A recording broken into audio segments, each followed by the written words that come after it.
कि कोई भी बच्चा मान लो मैं वेब डेवलपमेंट अभी हमको मिल गया, मान लो ठीक है, या मान लो मैं बहुत ही पीछे वाला चलता हूँ, मान लो हार्डवेयर सिक्योरिटी मिल गया, तो ये बच्चा इसका ये वाला बच्चा जब वेब डेवलपमेंट की कोई भी कंपनी आएगी तो उसमें वो बैठने के लिए एलिजिबल होगा। तो इसका प्लेसमेंट से कोई लेना देना नहीं है कि ये वाला बच्चा इसमें नहीं बैठ सकता, ऐसा कुछ भी रूल नहीं है।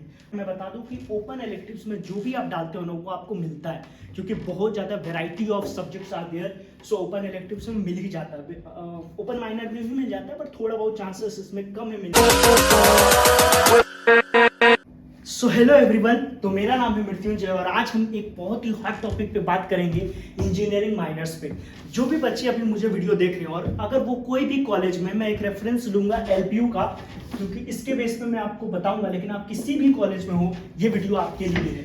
तो हर कॉलेज में क्या होता है कि इंजीनियरिंग माइनर होता है। माइनर कितने प्रकार के हो सकते हैं? एक होता है मीन स्टैक वेब डेवलपमेंट जो सबसे ज्यादा डिमांडिंग है, दूसरा हो सकता है डेटा साइंस, तीसरा हो सकता है साइबर सिक्योरिटी हो, चौथा आईओटी, पांचवा software methodology and testing, hardware security और मशीन लर्निंग जो काफी टफ होता है। तो ये सारे क्या होते हैं? इंजीनियरिंग माइनर्स होते हैं। जब आप सेकेंड ईयर में, आजकल तो ऐसा हो गया जैसे एलपीयू की मैं बात करूं तो शुरू में ही एक कोर्स चलता है मीन स्टैक वेब डेवलपमेंट, मतलब ऑनर्स में ले सकते हो, डेटा साइंस में ले सकते हो, बट एज नॉर्मल केसेस में क्या होता है कि ये सेकेंड ईयर थर्ड ईयर में आपको इंजीनियरिंग माइनर्स चूज करने के लिए मिलता है। तो उसमें होता क्या है कि how much seat, her engineering minor ऐसे ही सबको नहीं मिल सकती।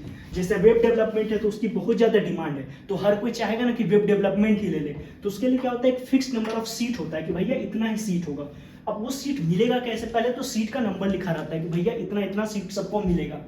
तो सीट जो एलोकेट की जाती है वो आपके सीजीपीए के बेसिस पे की जाती है। तो कोई भी बच्चा अगर वो फर्स्ट ईयर में है, तो अभी मैं आपको बता दूं कि सीजीपीए बहुत अच्छी रखनी होती है। अगर सीजीपीए आपकी अच्छी होगी तो, क्योंकि ये फर्स्ट कम फर्स्ट सब होता नहीं है कि जो पहले आया उसको मिल जाएगा, तो ये सीजीपीए के बेस पे होता है। तो जिसकी जितनी अच्छी सीजीपीए उसको उतना अच्छा माइनर मिलने की प्रोबेबिलिटी बढ़ जाती है।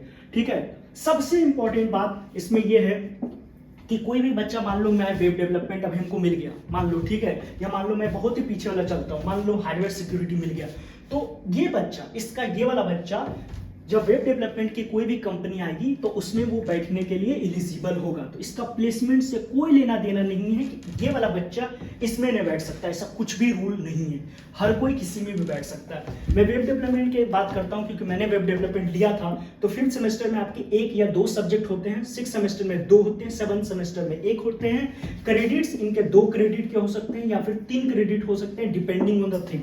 जस्ट फॉर माई रेफरेंस कि मशीन लर्निंग पे थोड़ा ट्राई करना नहीं लेने के लिए, क्योंकि ये काफी ज्यादा हार्ड हो जाता है। अगर मैथ्स वगैरह आपका बहुत स्ट्रांग है तो ले, आपको ट्राई हमेशा वेब डेवलपमेंट पे करना चाहिए, क्योंकि वेब डेवलपमेंट में इतनी सारी कंपनी है, जितनी ज्यादा कंपनी होती है और वेब डेवलपमेंट पे आती है, डेटा साइंस भी आप ले सकते हो।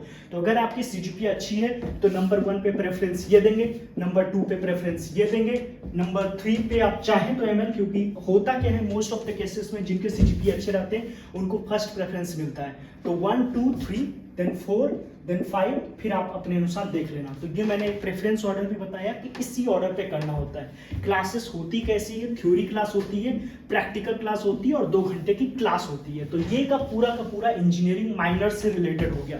अब मैं बात करूंगा ओपन माइनर और ओपन इलेक्टिव के बीच में कि ओपन माइनर क्या होता है और ओपन इलेक्टिव क्या होता है।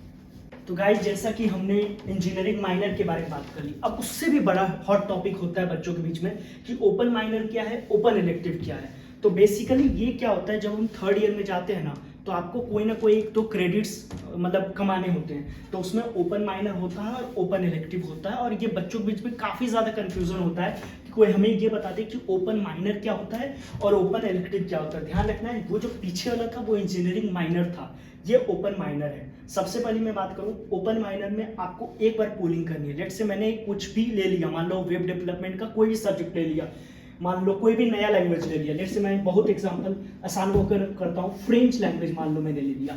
तो ये जो फ्रेंच है ना, वो 5th सेमेस्टर में, 6th सेमेस्टर में, 7th सेमेस्टर में, तीनों में आपको फ्रेंच ही पढ़ना पड़ेगा। फ्रेंच के बस पार्ट्स बदले जाएंगे लेकिन सब्जेक्ट वही हो जाएगा, पहला डिफरेंस। तो इसकी पोलिंग सिर्फ एक बार होती है और इसकी पोलिंग इससे पहले होती है, पहला पॉइंट। दूसरा, अगर मैंने मान लो ओपन इलेक्टिव हुआ, तो ओपन इलेक्टिव में क्या है कि मान लो जैसे फॉर एग्जांपल मैंने फैशन ले लिया, तो मान लो फैशन स्टाइलिंग लिया या रिलेशनशिप, कोई भी सब्जेक्ट लिया, तो ये 5th सेमेस्टर में अलग होगा। 6th सेमेस्टर में जब जाएंगे तो फिर से बदल सकता है। मान लो मैं ऐसे कर सकता हूँ, 5th में फैशन लूंगा, 6th में कंटेंट राइटिंग लूंगा, 7th में योगा लूंगा, और वैसे भी जो आप 5th में लोगे वो 6th में नहीं ले सकते।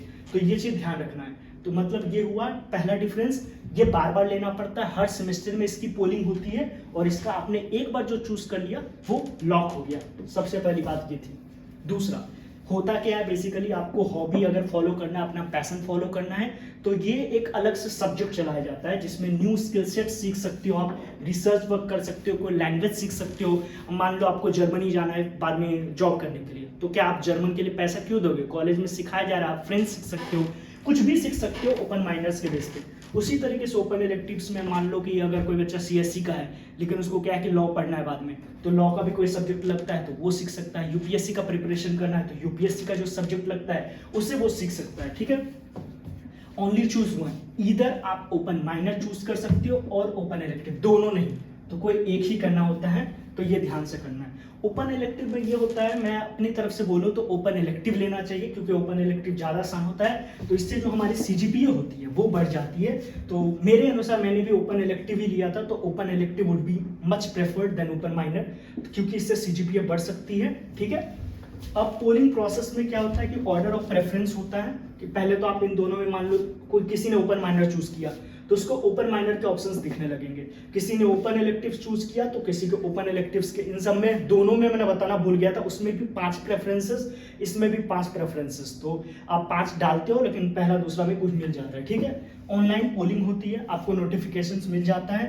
प्रेफरेंस पोलिंग होती है कि मतलब 5 प्रेफरेंसेस आप बताओ और जो सा भी आपके सूटेबल होगा वो आपको मिल जाता है। रिपीट कर रहा हूँ, नो फर्स्ट कम फर्स्ट सब, ऐसा कुछ नहीं कि जो पहले पोलिंग करेगा उसको मिलेगा। हर जगह CGPA को ही मायने दिया जाता है कि जिसकी जितनी अच्छी CGPA उसको उसका पसंद का मिल जाता है। बट मैं बता दूं कि ओपन इलेक्टिव्स में जो भी आप डालते हो ना वो आपको मिलता है, क्योंकि बहुत ज़्यादा variety of subjects are there, so open electives में मिल ही जाता है।